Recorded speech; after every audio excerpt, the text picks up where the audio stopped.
Hi everyone, thank you for tuning into the JPIS fundraising livestream. This is a quick reminder for you to click the link in our description box below and donate to our COVID-19 crowdfunding campaign in association with Give India, Uplift, BCI Alumni Feb 2021, and the Ujala Foundation. Today, we have the JPIS Conclave consisting of Harshal Agarwal, Batsal, Prachet, Sunidhi, Prarthana, Nomsita, and Uditi. We will be discussing some of the very meaningful questions of life, such as what is the meaning of happiness, and we will also be discussing different topics about what is the meaning of life and what is the meaning of happiness. So without further ado, I would like to direct my first question towards Harshal. Harshal, what is your viewpoint on Harshal? Firstly, welcome to JPS Conclave. The first question I would like to ask you is, what is your perspective on optimistic nihilism? Right. Thank you, Siddhant, for this opportunity at the JPIS Conclave. Good evening, everyone. So I'd like to start by defining nihilism first. So nihilism is this notion where you think that any and everything on Earth or anything that's matter, for example, has no meaning, has no purpose. On the other hand, optimistic nihilism means that even though there is that things don't have any meaning or they don't have any purpose, but somehow there is some hope that you can find their purpose.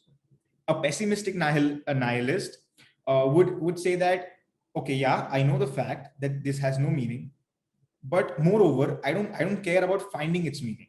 Let it be the way it is. Now, why I would like to be an optimistic nihilist is that because I get this inspiration from Dan Brown. How many of you have read the Da Vinci Code and Origin?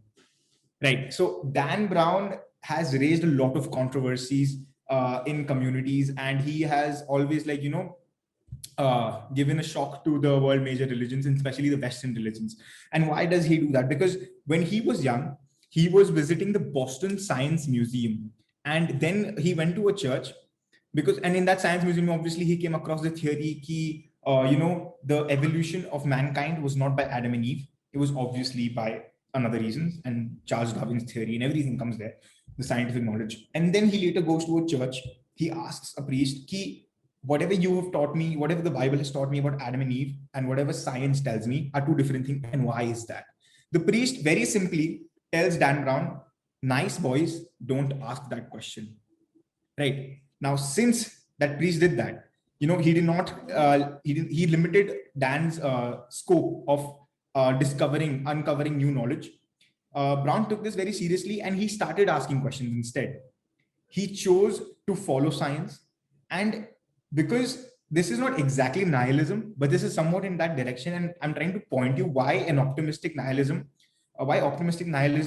would be more favorable to us as humans, because since we are human, the very existence of being human is unpredictable in nature. There is everything new that we discover every day. There is nothing which is certain. Like, Newton comes and tells us that, okay, gravity is this, but then nobody has proved him wrong and nobody has proved him right also, right? We just believe him because our very existence, our very nature, it's just the way we work. First, there was the new classical theory of economics. Then Keynes came in, he changed that. So it's just that. Now, why optimistic nihilism would help us more is because we evolve every day in both our biologically and externally in technological factors and everything. We evolve every day.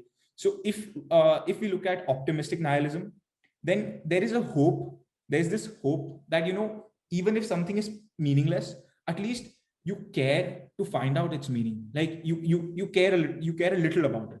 You want to do some research. Okay, if this water bottle has no meaning, let's just go and find it. Let's Google. Let's just go and find the meaning of this water bottle. Right. So that's my view on optimistic nihilism. Very well put, Harshal. Like, I would have put it the same way myself. And I think a really important aspect of nihilism as well, and something that sprouted out of it, is the simulation hypothesis, right? Because what it states is that the world, it might be in a simulation or might not. There's some future race that can eventually develop a simulation and have us controlled within it. So I think nihilism and the simulation hypothesis go hand in hand, because if we are living in a simulation, what is the true meaning of life? And following this, I would like to transfer to Uditi, who I believe has a question as well. So this question would be for Prachit. And my question is, what would your response be if you were living in a simulation? I mean, first of all, if I found out I was in a simulation, I'd first of all want to experiment. I'd want to find out more because obviously this is a very it's a massive revelation if I did find out. So I'd want to experiment. I'd want to find out if I truly have free will, if I am making any choices, if my choices do matter in any way, and yeah, I'd want answers to these questions, and I'd want to so if I was living in a simulation, then again, optimistic nihilism or pessimistic nihilism, some of those theories would prove true, and some of those philosophies would prove true. So I'd probably do something crazy. I'd do something that would either A, prove that we're not in a simulation, or B, just be something that I want to do because nothing matters and I can do whatever I want. So that's very well put, right? I would this exploring whether we're in a simulation or not is one of the leading things that many scientists are currently exploring, right? And they have found out that even if we were in a simulation, it would be almost impossible to prove so. So the fact that you would take a stance really proves that it really proves how forward-thinking and progressive you are. So another aspect of the simulation hypothesis is that there is a race that might be controlling us, an extraterrestrial race. So following up on that, this question is actually directed towards Vatsal. If an alien species does come to Earth, like supposedly the people who founded the simulation or any other such extraterrestrial species, and if they asked you to define happiness, how would you do so? I mean, I feel like it should be a feeling that's very familiar with everyone because, like, as far as we are aware of life on Earth, and you've heard of the theory that evolution finds similar solutions, right? And on Earth, we can say it's not a thing exclusive to humans, animals. And all sorts of living things have shown emotions. So I feel like it would be something that is not a completely unfamiliar concept to even alien life, and it would just be a matter of explaining it. So that's very well put, and I think even Pratna has a view on this, right? Pratna, how would you define happiness when it came to an extraterrestrial species who has no idea about the foundation of happiness in the way that we feel it? So I probably use an analogy to make my point easier to understand. So in my view, happiness is a kind of lightness because like all the stresses we have in our daily life, all the problems with any relationship we're in, they kind of hold us down. But happiness would kind of be like me being content in my state of being because there would be nothing holding me down and I would feel quite light in that state and I would have like the freedom to just be and there would be nothing holding me down. That's what I imagine my happiness to be. So that's actually quite a personal answer, and that's actually like something that I correlate to as well, like having a light feeling, having this feeling of satisfaction, right? If I get that correct. Yeah. So that's actually one of the most beautiful feelings in the world, and I think Harshal also would like to weigh in on what the definition of happiness is. Right. So I totally agree with what Prarthana and Vatsal said. Like Prarthana has an analogy and Vatsal gave some definitions. But for me, if an alien species would come to me, I'd first assess if they have emotions in them, like what their take is on emotions as a concept. If I understand that, then I will rather put it in equations for them. I will make it simple that you want to be happy. Either just do what comes to you first, see how it works out. If it is satisfactory, then that is naturally happy. If it is not, then that's naturally sadness. What more can it be? What more can there be? Right. So that's just the thing. So I completely agree, right? And this definition of happiness does stem from our this definition of happiness and the as we seek happiness, it does stem from our innate search for the meaning of life. And I think Uditi also had a familiar thought process on that and had a question as well regarding that. Yeah, so I mean, like my question is related to meaningfulness. So what would you what would you say the most meaningful and beautiful aspect of life is? And my question is directed to Suniti. Okay, so what I think is the most beautiful and the most amazing thing in life is basically the human connection. Like, overall, if I have to define it, I'd say human connection. But if I go a little bit in detail, I would say how one soul living in this universe connects to another and connects such depth that they can feel like one. So that's what I would say is the most amazing and beautiful thing of life. And this soul doesn't have to be a human soul. It can be anyone. It can be anything. It can be any place. I believe everything has a soul. So that's what I would say. That's actually very, very well put. Like, I wouldn't have put it in another way myself, right? The true meaning of life is having this human connection, which I think we've evolved since the dawn of mankind, since the rise of the Homo sapiens, right? Because we are a social creature, and it's why we evolved over the Neanderthals, right? Because the Neanderthals weren't able to communicate like a social species, and that, I think, that gave us a meaning of life. Prachit also had to weigh in on this conversation, wants to weigh in on this conversation, right? So, Prachit, what is your viewpoint about the most beautiful and meaningful aspect of life? So, in some ways, I agree with Sunidhi. So, human connection is a beautiful thing because it allows you to grow beyond your own boundaries and your own limits. So, I think one of the main things that connects us is the most meaningful thing in life. So, I believe time, or the passage of time, is one of the most meaningful, beautiful, the most the most meaningful thing in life, because it's something that's truly universal. We've all found ways to measure it. We've all found ways to try to combat it. Maybe try to speed it up. People want more time. People want less time. People want. So it's this thing that connects us all universally. It's this thing that everyone can relate to. It's something that everyone has felt. Everyone has had an opinion on. Everyone has wanted to control or wanted to connect to in one way or another. And I just think that's beautiful because it's part of the human experience that's completely interconnected to our lives, and it's impossible to disconnect that from our lives. So I think that's very beautifully put, right? That even though we have a limited time span, we still try to do so many different things with our life. And that, I think, that also brings a lot of meaning to our life, trying to live without regrets, right?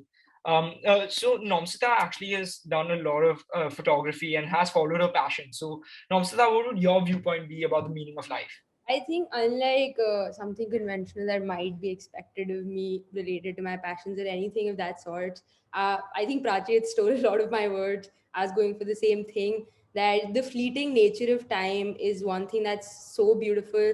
I don't think I can put into words how bittersweet the feeling of knowing that time is passing by is, because I think what Sunidhi said about making human connections, that is a stem of the fact that time is fleeting, because you want to get to know someone. You want to, like, even when you're making new friends, you know that you have this time on hands.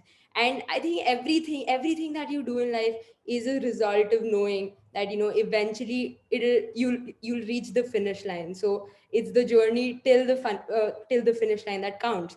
So I think, yeah, that's, to me it comes, I think my friends will think it's very contradictory, because I keep ranting about time all the time, how I don't have time at all.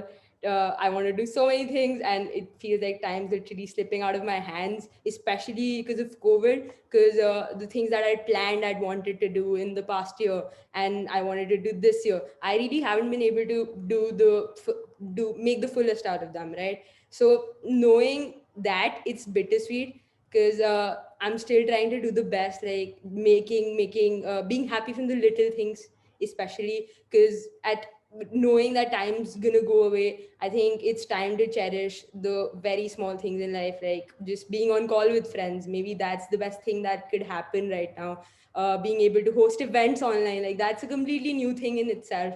So being able to do that, and even though it's very sad that we have to do it, being able to conduct this fundraiser is another kind of another kind of beautiful aspect of knowing that time is running away, because in this particular situation time is of the essence. This is why we're doing the fundraiser so quickly. This is why we've tried to plan out this entire 48-hour live stream in 1 week, because we know that time's going away, we know that time's fleeting, and we want to make the best of it. So I think, yeah, it's bittersweet, but I think the main reason that we live is the fleeting nature of time. So yeah, I think that's the most meaningful aspect of life. That was one of the best answers I've ever heard, Namsita, because it's truly amazing, because people still focus on the materialistic aspects of life, saying that money, cars, yachts, private mansions are really what matters in life. But the way that you put it, that the two major things that matter in life is time and your social connections, right? Those are the two things that no matter how much money you have, you can't build. And I also believe that time is of the essence, right? I have spent a year at home. Luckily, I have been able to meet some of the people in my new school, but for the most, I haven't been able to meet a lot of people in the JPIS conclave itself, right? So that's really disheartening for me as well. But I think something that you mentioned really stood out to me, the fact that you need to have social relations. And a lot of and the most important social relation, I think, would be love, right? Because life, I think love would be the true meaning of life, if you if from my viewpoint. I think Pratna also had a very important position and viewpoint on love. Pratna, would you like to answer that?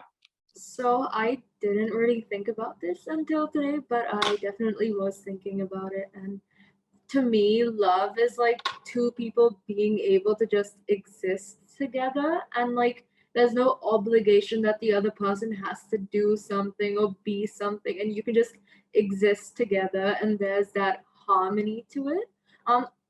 So I actually wrote a poem about love, and it kind of describes love as being like the ocean and the sand. So if you picture that, the ocean always comes back to the sand eventually, but like a wave is not always touching the sand. So I really think that describes love, that you have to let yourselves be away from each other, but you're always together in a way, because like everyone needs space, and that kind of sense of letting the other person have what they need, but always being together regardless. That's really love.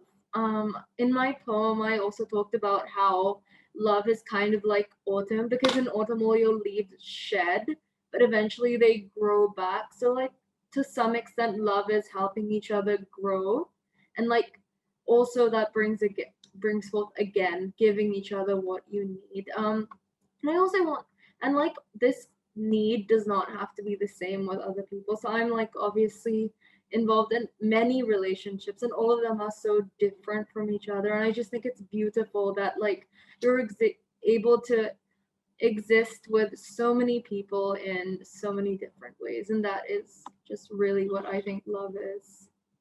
So I think that's very beautifully put, Pratna, that love is like the poems that you mentioned, right? There's a lot of metaphorical things that you can see about love in nature itself, right? Like the wave, the trees. And I think that there is a certain love for nature within all of us. It's an innate love that we have, especially because we evolved from it, right? And Sunidhi also, I think, has a similar opinion and wants to describe more about her perception about love. Sunidhi, why don't you take the stage? So I completely agree with Pratna. What she said was beautiful, first of all, and I love the analogy of ocean and the waves. That's beautiful. And just adding to that, I would say that I believe love is not just about two people or two things. I think it's way more than that. It's like loving the universe. There's no end to it. It can be anything. I would say, like, for example, people have passions. What is it at the very core? It's the love for that particular thing or that particular activity. That's what it is. And doing anything that we do, it's always love for that, or the care that we do. It's at the very core, it's love that's initiating everything that we're doing. Sunidhi, that's actually very well put, right? Where love and meaning in life are intertwined. You can't have one without the other. And when we're thinking about the meaning of life and we're thinking of the things we love, we often forget the things, we often also include the things that we regret, right? It's a known statistic that people will want a people will remember the things that they haven't done over the things that they have done, right? That's why a lot of economical theories work this way, that you have the loss aversion bias. If there is a sale and you don't buy something, you always feel bad about yourself and not having bought that. So I've directed this next question towards Harshal. What is your view about living a life without regrets? Doing the things that that you won't regret. Like, what is your viewpoint on that? Right. So, regret. What is regret? When you say that you have no regrets, to me, that is a definition which is equal to saying that you're perfect. You don't make mistakes. And if you are perfect, then I don't think you exist on Earth. You are from some other universe. Because on Earth, we, as I mentioned in our previous discussion, the very existence of the very characteristic of being human involves making mistakes. Because why? And that reason, the sole purpose behind making mistakes is we discover every day something new. We are always running behind new knowledge, new information. And if we experiment, like Prachit said, if we experiment, we are bound to make mistakes. We should be ready. We should, in our hypothesis, there should be the inclusion of the failure part also. Like, I saw this movie and it was about, a board exam kid committed suicide. He attempted suicide because he did not get admitted into his college after he gave the JEE, the Indian exam. Right. So in that movie, the kid's father highlights this one thing, that everybody has planned what they want to do after success, but nobody has planned what they want to do if they fail. Right. So if you think that you are living without regrets, that's impractical, because that technically indirectly leads to an equation, which means that you're perfect. You don't make mistakes. And if you don't make mistakes, then my friend, you're not human. Right. So that's that. That's actually quite well put. Like, I wouldn't have said it any other way, right? Where I think a very important quote does link to this, where I don't remember the author or the person who said this quote, but it says that you miss 100% of the chances you don't take, right? So if you're not setting yourself up if you set yourself up for success, even if you fail, you have to get back up. You have to learn from your mistakes. If you never try, then you will never succeed, right? And trying involves failure, and failure does involve a lot. Like, I failed in my life. I can definitely attest to that. I failed in many things, but you learn from your failure, right? And I think Prachit also had to add on something to this conversation. Prachit, what is your view on failure and regret? So basically, like Harshal said, we are all very imperfect, highly flawed people. That is purely because we are alive and we exist and we make decisions, we make choices. I don't know how many of you have seen the show The Good Place, but in the show, the show explores the afterlife, and this group of highly flawed people that have ended up in the afterlife, and they explore regret. They explore the choices that they've made in their lives that led to them ending up in one of the places, either the good place or the bad place, hell, heaven, whatever. So within the show, there's a character whose name is Chidi, and this is someone who poured over every choice that he made in life. When he wanted to have breakfast, he'd think about it for at least 4 hours, and then he'd lose his hunger because he wouldn't be able to decide between a muffin and a cupcake. So the thing is that this is someone who wanted to know every aspect of every choice that he made. He wanted to live a life where he would not regret any single decision that he made. And that made him a terrible person to be around. That affected more lives than his own. And that had a net negative impact on the world, because of which he made even worse choices. So you can see, like, avoiding regret is the worst way to live your life, because you are not living your life. You're not making decisions. You're not making choices. Purely by the virtue of the fact that we exist and that we make choices in our everyday life, there will be regrets. And I don't think that's a bad thing. I think that just means that you're someone that has been able to make decisions, and you're someone who has lived their life the way they wanted in the moment. So I think that I actually believe that living a life without regrets is something of the contrary, right? Where you aren't living a life to the fullest extent, but you are satisfying yourself. Where if you have a meaning in life, you're fulfilling that, right?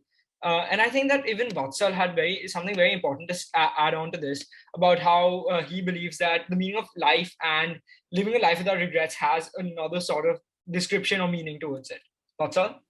Yeah, so I absolutely agree with what both of them said, that regret is a part of life, and as Prachit said, trying to avoid it would just lead to doom. I absolutely agree with those. But what I wanted to bring up is what happens after you make something that make a decision or do something that you regret. So I think it's very important to like learn from your regrets. I forgot. Who quoted this as well, but a famous scientist quoted, like, I don't remember the quote, but paraphrasing it, it's only a fool would try the same thing multiple times after having already failed in it. So, very similar to that, I believe that you need to learn from whatever mistakes you make, whatever regrets you have. That's why they're also something that you shouldn't try and avoid. The example Prachit gave, I think there's something you should try and be cautious of, but you will inevitably come across failure and you have to learn from it. Otherwise, you're not evolving as a person. So that's actually something I do agree on. It's the first time Vatsal and I are agreeing on something.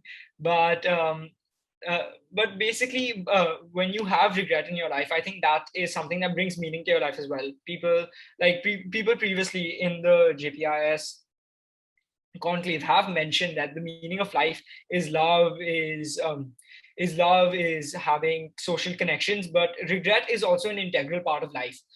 Without life, I think life and regret also belong together, right? Because when you have a life with regrets and a life without regrets, at least you've tried something, right? When with regrets, you've tried something new, and you know that you haven't, and you know you haven't succeeded. Whereas a life without regrets basically means that you've restricted yourself. And Nomsita, I think you would like to add on to the fact that regret is an integral part of life. Yeah, I think since we're doing this quote spree kind of thing, I'd like to mention something that I'd heard in How I Met Your Mother. There's this character Lily, and I won't give any spoilers, so I'm not gonna give context. But she says a quote where she's like, sometimes to know something is a mistake, you have to make that mistake. Otherwise, you don't really get to know if it's a mistake, right? So that's one very important thing, and I think it eventually leads up to regret, because sometimes you have to make a mistake to find out if you're doing the right thing or you're doing the wrong thing. And of course, if it goes right, then you hit the jackpot, because that's really what you wanted all along. And if you don't take that risk, again, like you said, Siddhant, you're missing out on that chance. You're missing out on the chance that you've not taken, right? So I think, yeah, uh, regret, one thing that I'd like to add is that once you regret something, I think regret is more of dwelling on the past, because it's not something you can change in the present, or it's not something you can change. Of course, you can work on it in the present, you can make differences and everything of that sort. But I think a lot of people dwell on their regrets. A lot of people will sit down and they'll keep in mind what they've regretted. They'll keep in mind the stuff that they've done and they've not liked, or the stuff that they've experienced and it went wrong. But I think it's also important to not hang on to those regrets, and maybe just take the gist out of it, take the learning out of it, and take it in a positive context so you don't make that mistakes again. Now, I know it sounds very easy. If I tell it to someone who's actually struggling with a big regret, they'll probably call me dumb, because I don't have any big regret that I can advise someone for. But I think I have small regrets that I can deal with. And today we had this talk with Shorisina, right? And he's getting into philosophy and all of that stuff. And the one thing that he said, which really struck to me, was that once you practice something, your mind is capable enough to get used to it. So if you start trying to ignore your regrets, if you start trying to take the gist out of each and every regret that you have, each and every feeling that of each and every feeling of regret that you have, and you try to take the gist out of it and make the best of it and try to move on from the negative aspect of it. I think once you do it like 10 times, 100 times, 200 times, you get a hang of it, and then it's just natural to your mind. I think ensuring that all of your regrets, all of your failures, every negative thing in life, it eventually has a positive that's hidden in it. It's very difficult to find it when you're actually experiencing it first person. It's easy to give all the knowledge in the world that you have and talk all of these philosophical things. It's easy to talk about them. The person who's experiencing it is has a greater time dealing with it. They have a much harder time dealing with that. So just trying, I think that's also very important. A lot of concepts will come to mind if I keep speaking, so I don't want to digress, but yeah. So I actually have an anecdote to share with everyone today, and it's related to something Nomsta said, something about living in the present, right? So I was in Venice with my father, and we were in the canals, and we were on a boat, and he was talking to me something about the meaning of life. He told me that there are two riverbanks, right? Whenever you're in a boat, there's always two riverbanks, unless you're out in the ocean, obviously. But if you're in a river, you're in a boat, right? That boat is essentially your life. And the two riverbanks are the future and the past, and the river is the river of life, right? You are flowing on the river of life. So if you choose to stick to your regrets or stick to the one thing that went bad in your life, you'll be stuck on one of the banks, and life keeps on flowing, right? The river will keep on flowing, and you won't be stuck. Like, you won't flow with the river, right? Life will move on, and you'll be stuck in one position. So I think it's really important to attest to what Nonsta said, that you need to be on that river at all times, because life will flow no matter whether you're part of it or not. The boat doesn't matter, but the river does. So I think one thing that I wanted to add to this was the thing that you'd said in the beginning, Siddhant, about the meaning of life. And I think I don't know what the meaning of life is. Obviously, we're all figuring it out together. But the thing that you said about being stuck in one place, I think that is one thing that is not the meaning of life, because it's easier to find out things that are not something than it is to find things that are something. So it's harder to find meanings of life, but it is easier to find things that are not meanings of life. So money, being stuck in one place, not being able to change, not evolving, all of those are not the correct meanings of life, I think. So yeah, it goes back to that one question, the one main root of this entire conversation that we're having, that is what makes life meaningful. And I think, again, regrets is one part of that meaning. It adds meaning to your life because it takes you through that flow, and sometimes you might be on the highest wave, sometimes you're on the lowest wave. It takes you through that journey, but that journey is the best part. So I think, yeah, that's important. I actually have another quote to add on to this, that it's not about the destination, it's about the journey, right? So the journey is going to be filled with regrets, and obviously there'll be times when life's up and down. It's like a sine wave. I love mathematics, so it'll be sometimes life goes down and sometimes life goes up. And I think Pratna also has something very integral to add to this conversation. Pratna? So I completely agree with Namsita's point, and I want to add on to it. So she was talking about how regret adds meaning to our life, and I think that's essentially really beautiful. Because I think to a very, very large extent, regret does help us understand life. Like, we're always asking, what exactly is success? What is good? What is bad? But when you actually go and do something and you regret it, you'll really understand what the definition of a certain thing is. So, for example, if I'm not bad at a particular subject and I don't do well in it, I'll regret it. But then through that regret, I'll be able to understand what doing well in that subject really means, what I can really do well. So I think regret can be a motivation if you process it correctly. Like, that feeling allows you to try to go further and understand what a specific thing is. Like, I mean, another example could be, what if I'm friends with someone, but they aren't a very good person? But like, through the regret that I feel with my friendship with this hypothetical person, I'll be able to use the regret as a motivating factor to really understand what it means to be in a healthy friendship. So that's my take on regret. So I really like the part that you mentioned about the motivation, right? Regret acts as a motivating factor, and there's a lot of things that can motivate us as humans. I, for one, am motivated by competition. If I see the person next to me is getting 100 in my test, I ask myself, why can't I do it? And I think it's a similar view in sports. And with us here today, we have one of the world's best squash players under the age of 17. Uditi, would you like to answer the question, what motivates you in life?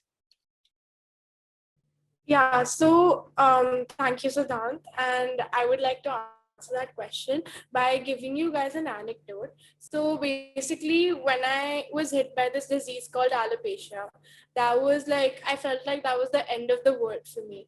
And I did not have anything else to do. I stopped playing squash for like 4 to 5 months. And that was the best thing that happened to me in my life, but the worst thing as well, because it took away all the best things that were there with me. And at that point of time, when people who were motivating me to start playing squash again in order to, like get back to what I was doing, and to like to be more confident and to start everything that I stopped. So squash would have been the motivating factor in my life at that time, which really got me out of that depression phase and that disease that I was suffering with. And other than that, the other thing that motivated me were my opponents inside the court. So I always imagined this disease to be one of my biggest opponents I was playing against. And it was somewhat difficult to defeat them, but it wasn't impossible, because it's never impossible to beat someone when you're playing on that level, right? So I always imagined alopecia to be that one opponent who would always come back, becoming stronger and stronger and stronger. But I always imagined that even I was becoming stronger and stronger with time. So that is the anecdote I always give when somebody asks me a question related to motivation. And I would really ask everyone, like, if I were to tell people how you should motivate yourselves, then you should find that silver lining in your life. My silver lining was squash, and your silver lining would be something else. As Siddhant had mentioned, that there are a lot of things that motivates him. So like things like doing math, or like competing on a good level is motivation for him. Similarly, it can be motivation for others. So yeah. That's very well put, and I think that your personal experience does add on to the entire meaningful and the motivational aspects of life. And with us today, we also have. Uh, okay, wait. Okay, fine. So Harshal wants to do the serial killer question. Okay. Um, that's very, very well put, and I think the anecdotal aspect of it does add a lot of meaning to it as well, right? Because when I am also in, like I said, when I'm in an examination, I feel this competitiveness, and the way that you tackle your disease is actually quite inspiring for me. So I think let's take a turn on this conversation, because I think this has been too much about motivation and the meaning of life. So I just want to ask this question to Harshal. So, hey, Harshal, if you could speak with a serial killer for just 5 minutes, what would be the one question you would ask him, and why? Okay, so this is genuinely a turn, like, okay, serial killer after all. Right, serial killer. So if I stand in front of one and I get 5 minutes, my very short and sweet, like if I know, okay, he's a serial killer, the first thing that would naturally come to my mind would just be why. Like I'd either just go up to him and I'm like, why?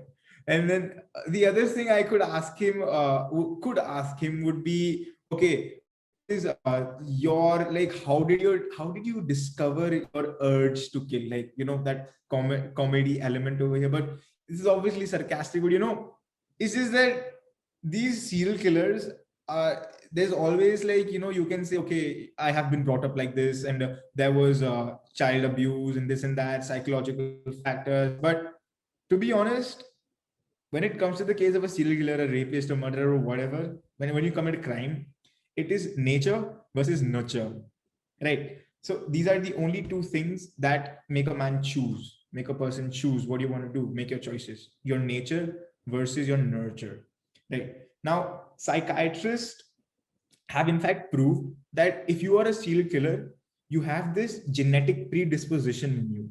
You don't become a serial killer overnight, right? Okay, Siddhant got 2 more marks than me in math paper 2. Let's just go and stab him in the chest, right? So that doesn't happen overnight. There's this genetic predisposition in you, and psychiatrists say that, uh, and it is quite sensible to me that not everybody can be a serial killer even if they want to be. So if I would get 5 minutes with a serial killer, I would just ask him, um, why. I mean, because simply I wouldn't have any words to talk to a serial killer. It's just so disgusting. Because if he's a serial killer, I would be imagining, like visualizing, picturing him, genuinely killing someone, taking someone's life. So that is disgusting, and that is just inhuman. And so yeah, I mean, I don't know if I would actually even genuinely say anything to that person. Yeah, so if I could just add to this, so I had a few of my own viewpoints on what I would do in this situation. So obviously, it's very tempting to just go for the obvious question, which is why did you do that? Why did you commit this crime? Why did you kill these specific people?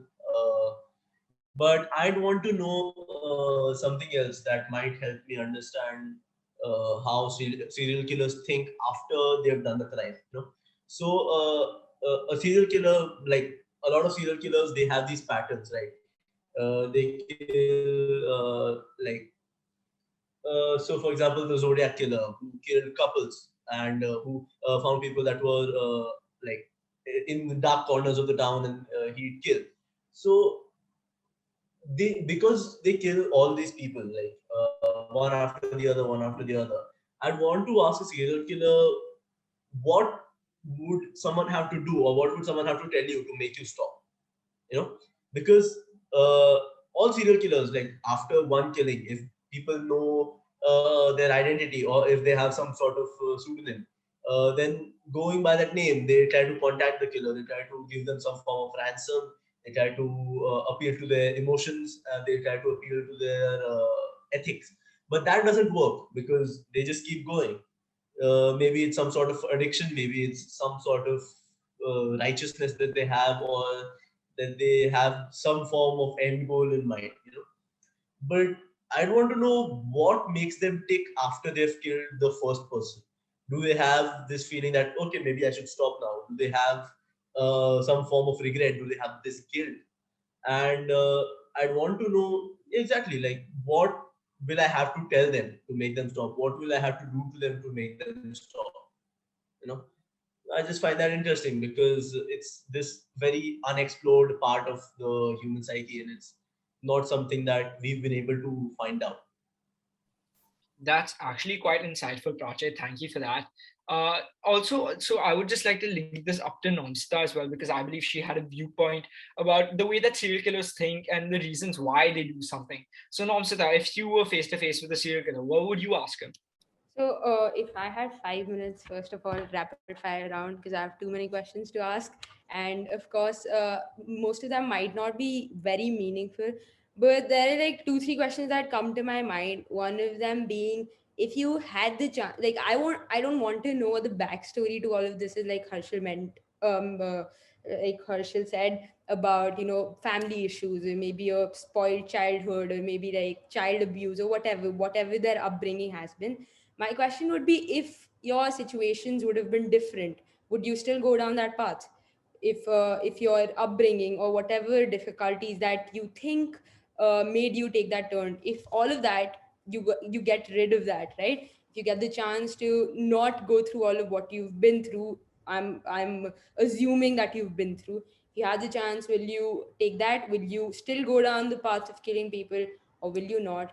And I think it's only fair to ask a serial killer also, like, when we, I this is a weird transition, but when we call our seniors to school and we're trying to know about how the good that they've done in life. I know it sounds weird. Let me just get to that. Yeah. So when these guys from these great colleges came to our school, there's this one question that most of them were asked, that what's this drive to do something good? So I think it's only fair to ask, what is this drive to do something bad? What makes you uh, really, what is inside you that is so, that makes you so sadistic that you actually, get satisfaction by killing other people? Because in an environment where we all are brought up, I think even seeing a kid hurt, or even seeing an animal get hurt or cry, makes us really vulnerable and susceptible to such deep emotions.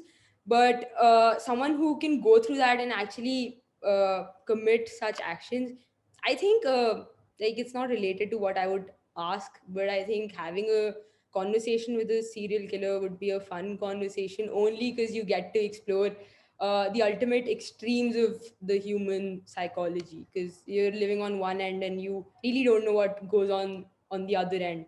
So I think it would be a fun conversation if we could hold one someday. Count me in. ऐसे बोलने में अच्छा लग रहा है, but प्रार्थना, yes, sorry, you had something to say. Adding, my question is quite similar to Namsita's actually. My question would be, what made you like this? Like, I would just be very, very fascinated by the events, the trauma, the anger, the hate, and everything that would make someone go from a child to a killer. Because, like, as children, I know it's quite stereotypical, but children are filled with wonder. Like when I think of my childhood, I grew up in Norway, so I was always really excited by the snow. And one of my favorite anecdotes is like I remember hearing this story about buttercups and how if you put them under your chin, it would glow. And I was just really excited about everything and excited about learning. And like I would just really want to know how someone went from that stage of wonder to wanting to know about the world to seeing like joy in it to becoming a killer. So I would want to learn about the serial killer from a more psychological perspective. I would want to understand like what would make someone turn into a killer and like the desires, the urges. And like I would really want to understand the sense of hatred that goes into the actions of serial killers. So, speaking of serial killers, another question I've been asking myself is what would make someone disobey the law, which is quite interesting. And when I thought about it, I think it's like one aspect of it is wanting to be yourself. So, for example, in France, the burqa was banned. And I think the reason someone would disobey that law is to feel like themselves. I know that people say that Islam is oppressive, but the burqa is part of a person who follows that religion's identity. And I think one of the main reasons someone would disobey the law is to really feel like themselves. Another reason could be following their religion, because even though religion isn't essentially perfect, it's a part of their identity.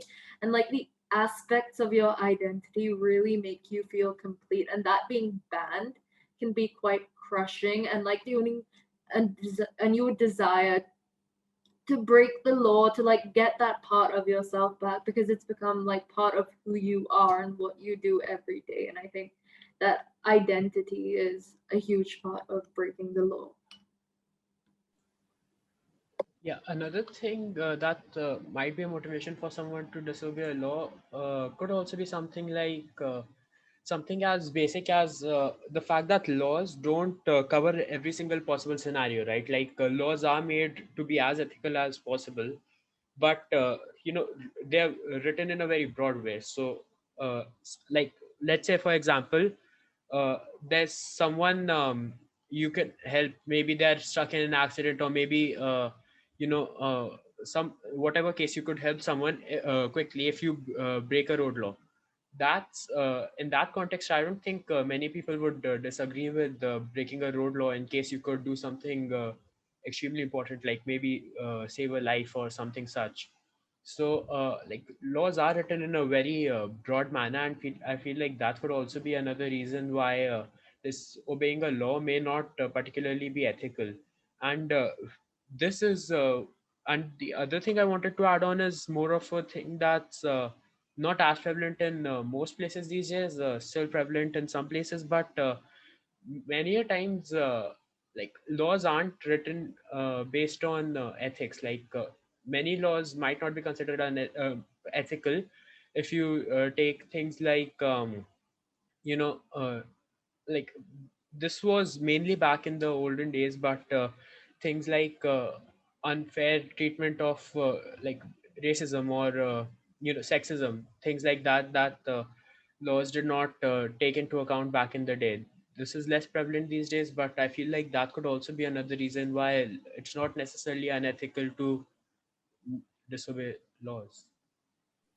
So I actually agree with Vatsal again that sometimes laws are misleading, right? Sometimes laws may prevent you from doing the greater good. For example, when you have, so I have trained in karate for several years of my life, and something that we were taught as soon as I got my black belt was that in self-defense, it's okay if you're trying to defend yourself or trying to defend someone else if you injure someone else, right? If you injure the attacker. So I think that's really important when it comes to talking about your self-defense and talking about how it's okay to bend the law when required and when the greater good is taken into account, right? And I think Nomsta also has a similar viewpoint. Nomsta? Yeah, so I think I agree with both you and Vatsal, and of course Pratna as well. Because when you look at humans, we're people with emotions, right? That's our biggest strength. That's our biggest specialty. We don't stick to the books. We don't stick to every single objective rule that's out there because everything can't apply to every single circumstance. Nothing can apply to every single situation that a person's going through. And I think that's the beauty of being human. That's the beauty of being a person, right? You can be emotional, you can be subjective about stuff, and you can take actions according to that instead of going by the rules. I think so there's this TV show Suits, right? A lot of people have seen it also, and it's basically the premises of a guy who actually fake he takes the L he takes the what exam is it? SAT? It's the Harvard, this Yeah, he the law entrance exam. So basically, LNAT. LSAT for the US children. Yeah, so he basically takes the LSAT for somebody else, and he passes the bar in some illegal way, and he's still hired because he's such a great lawyer. And this entire story is based on trying to hide that he actually illegally got into a profession that is actually based on being legal all the time, right? So that is one question. I think after watching that show, I'd been thinking about a lot, and I talked to Adriana about this as well because she wants to be a lawyer, right? And when I talked to her about it, I asked what's wrong in it when he's actually helping people. What's wrong with that? Because he's like one of their best lawyers. So she said that you can't be breaking law in a profession that requires you to follow every single instruction in the book.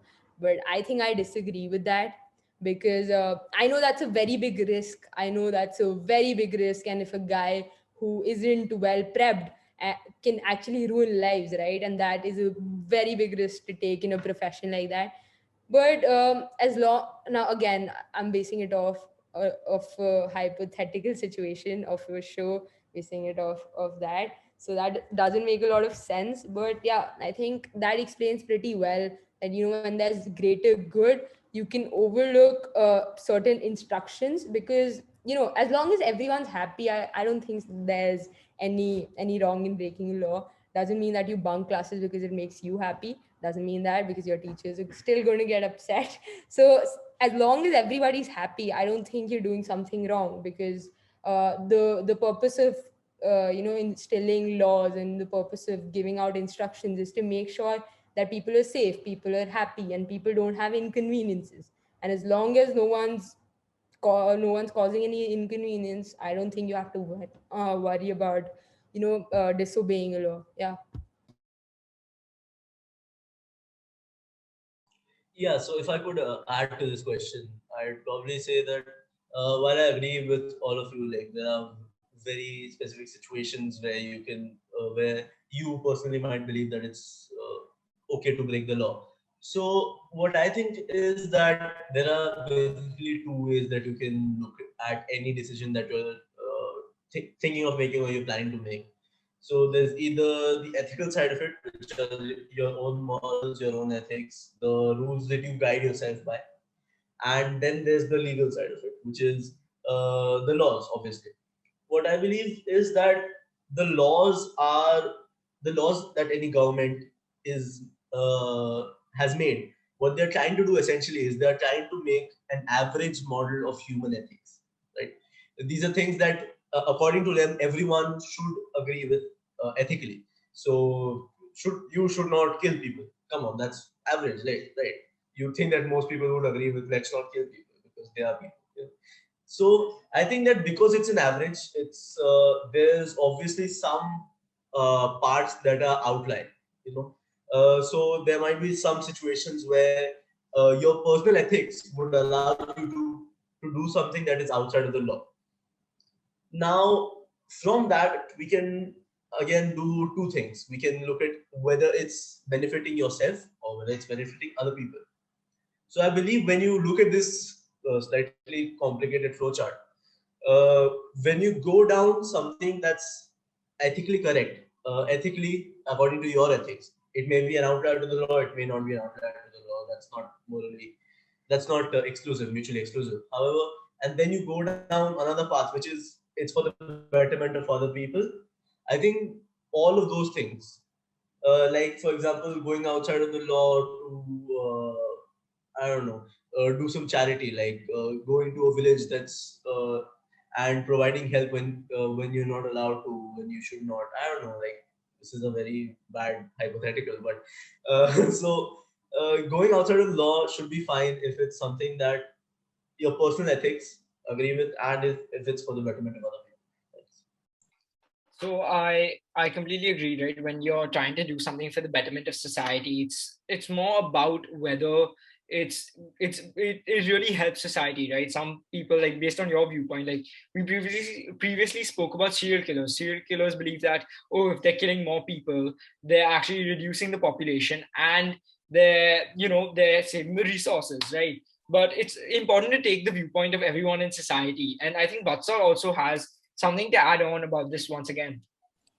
Yeah, there's this analogy that Buddha gave. It's not directly applicable to this, but it can be altered. So he basically said that before you say anything, you should consider if it like falls into one of three factors: is it true, is it kind, and is it necessary? So those must be the thing, like important factors to consider when you're saying something. Now in this, like in doing it in committing an action, obviously being true isn't something you can take, but being kind and necessary, they could perhaps be like grounds that you can consider if you are going to break a law, like many examples that we've discussed, that like for example, maybe breaking a road law in order to save a life.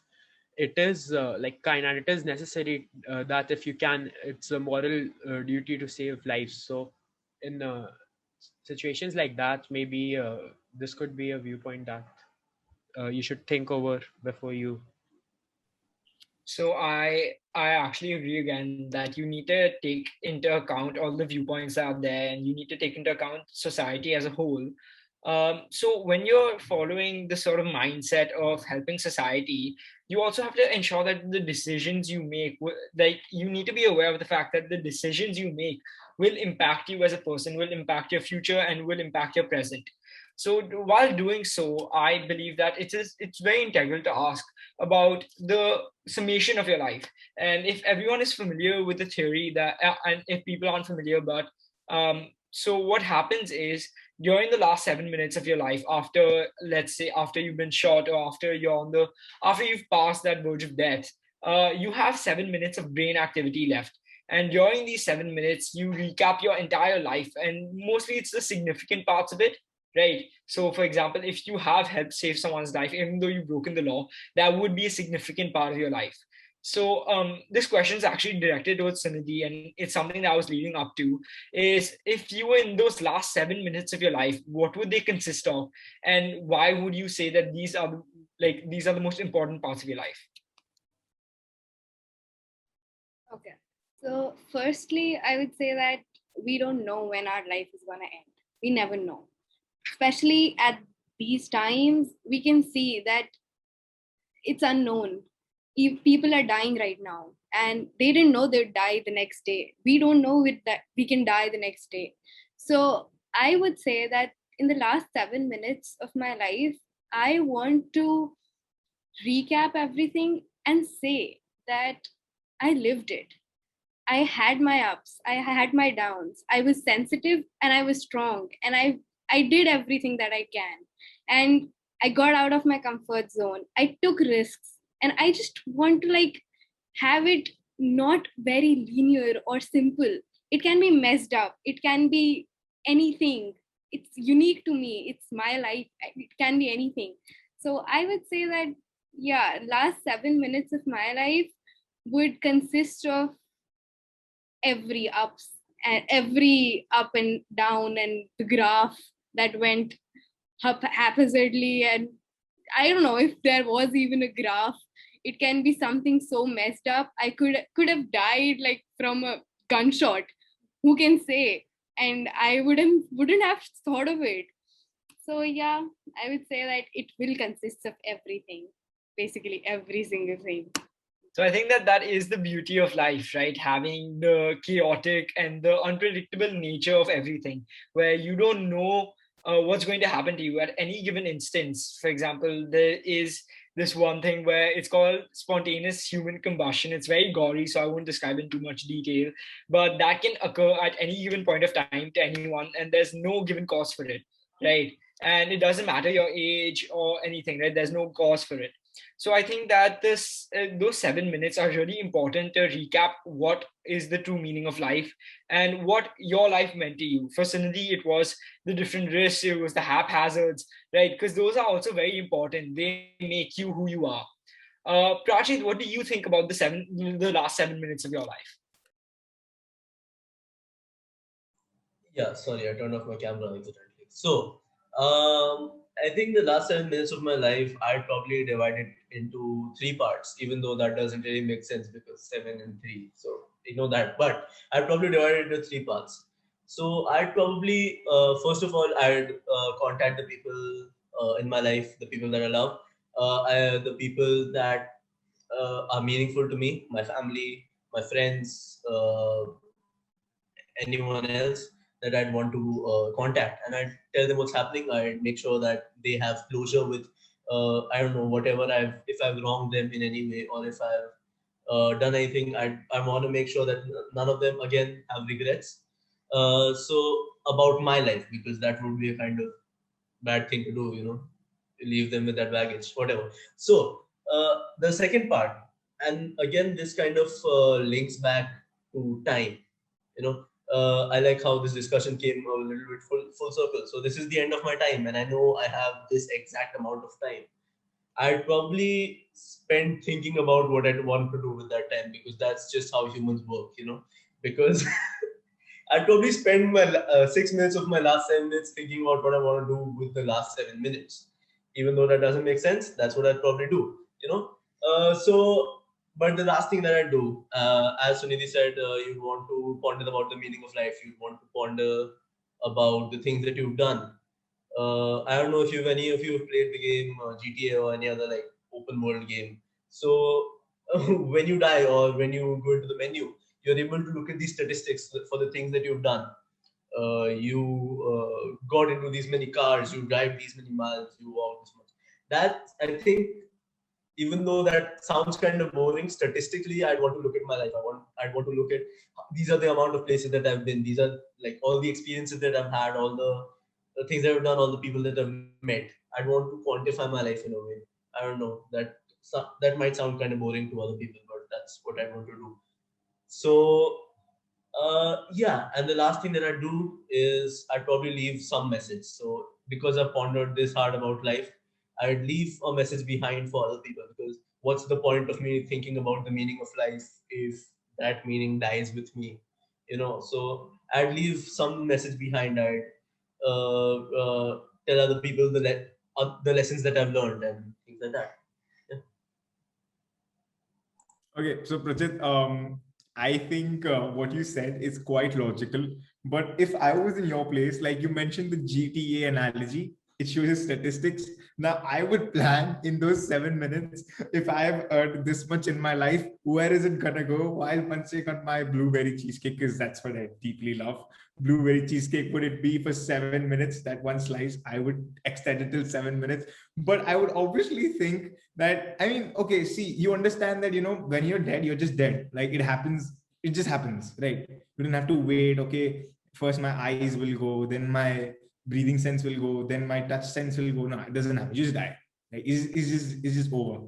But so if you say that your statistics are shown, I would rather care where my statistics are gonna go, because only your body is buried in a coffin, not your money, not your bills, not your anything. Only your body goes, right? So what are you gonna do with whatever you earn? So like that's what I do in those 7 minutes.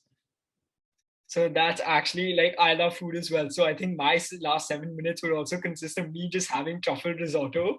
Right, that's like one of my favorite delicacies. So it's just about enjoying the different flavors of life. I believe that is Prashit may believe that the flavors of life are your achievements, right? Where Harshal believes that the flavor of life is a blueberry cheesecake.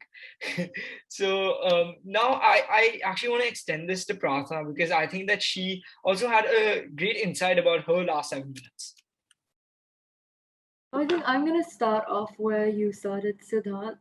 Harshal and Project were talking about the last 7 minutes alive, but I want to go into the last 7 minutes after I die, because you were talking about the theory that we do have some brain activity.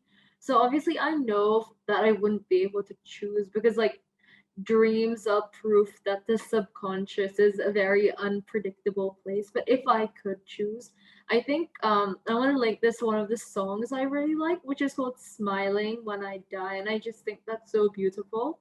So I'd really want to go into what I'm grateful for. And like during those last 7 minutes of brain activity, I would want to recap all the people who helped to shape me, all the people who helped get me out of bad places. I would also want to remember, like Sunidhi, the dark phases I went through and how I pulled myself out of them. And I would really want to remember how I let myself grow.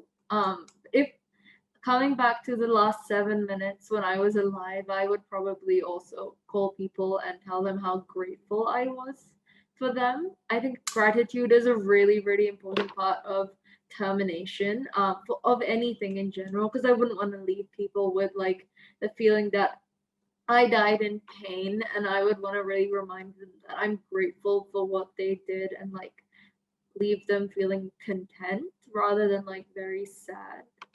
So I think Nomsita has a point about this too. So I'm gonna pass over to you now.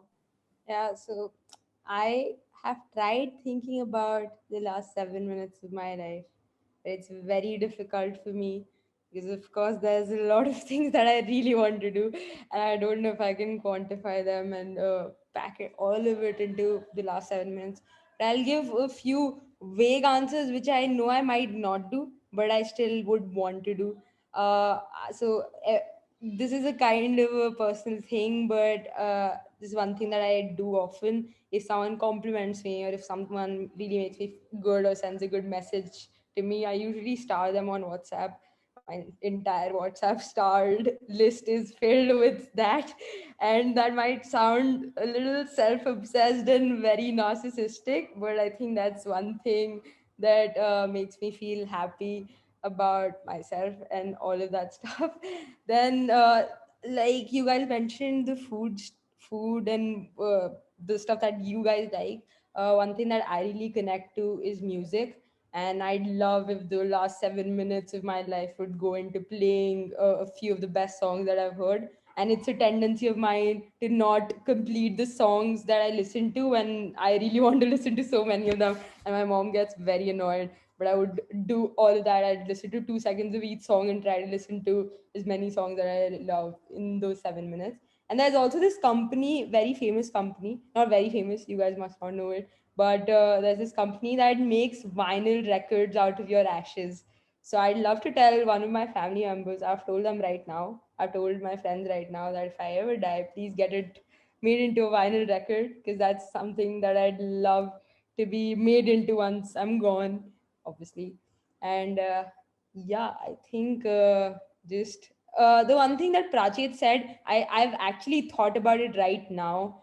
Like, no, I just don't want to say it. Never mind. That's a surprise. Right. So I'm sorry, Namsan, I'm cutting in between, but you actually stole my words. And when Prarthana said that gratitude is should be there before termination, I totally agree. But I was just considering that I'm a Marwadi, I'm a total Desi. Our conversations cannot end in 7 minutes. No way. No way. I am a drummer, so I would actually wanted to add that in my previous answer. It does not click. I would play this one song called Fuel by Metallica. So that's just like, that's where I started my professional drumming actually, with that song. So I play that and then I'd munch on my blueberry cheesecake, but I wouldn't call. No way. I wouldn't call. It wouldn't end in 7 minutes. No way. Exactly. And being cut short is the worst thing to happen because you have so much to say and then bam, you're out. You're not there anymore. That's the worst feeling ever. So I just leave it. Never mind. Just read the letters that I write to you later. Once I'm gone, you can have all of me. Then I'd not. I definitely agree, guys. And as fun as this has been, unfortunately, this has to come to an end.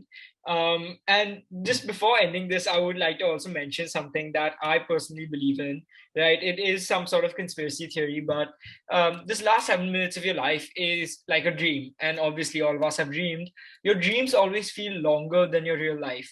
And this sort of sums up everything that we've talked about today, that our lives, when we are dreaming, our dreams are longer than our actual, life. So those 7 minutes could be our lives right now. It could be it could be this conversation. It could be everything that we're talking about. And the fact that our regrets, obviously we have our regrets. I have my regrets from today. I have my regrets from yesterday, right? So our entire life could be a summation of these regrets and these successes. And there could be boring parts in between that we may have forgotten, because these are just the 7 minutes that are left in that are left. So everything is important. Everything to life has a meaning, right? So I just want to end on that note. This is your JPIS Conclave signing out.